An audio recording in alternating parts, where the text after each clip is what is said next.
Welcome to the Salmon Runs YouTube. Enjoy the video. In this video, I will explain how to use Wi-Fi on Windows 7.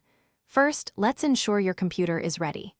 Confirm your device has a functional Wi-Fi adapter, either built-in or external.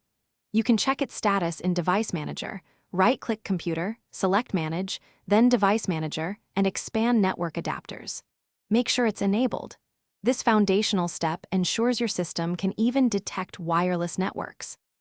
Now, let's connect. Locate the network icon, usually a series of ascending bars, in the bottom right corner of your screen near the clock. Click it once to open the list of available wireless networks. Choose your network's name, also known as its SSID, from the list.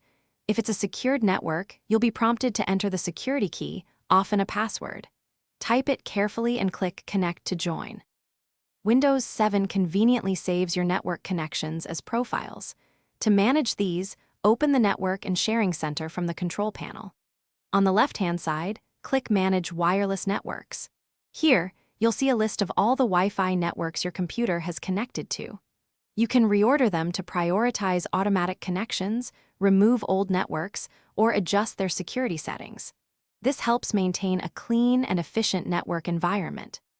Sometimes, Wi-Fi connections can be a bit finicky.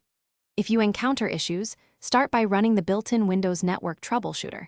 It can often diagnose and fix common problems. Try restarting your Wi-Fi adapter by disabling and re-enabling it, or even power cycling your router for about 30 seconds. Ensure your Wi-Fi drivers are up to date. Also, check for physical obstructions or other electronic devices that might be causing signal interference. Thanks for watching. Consider subscribing if we helped you.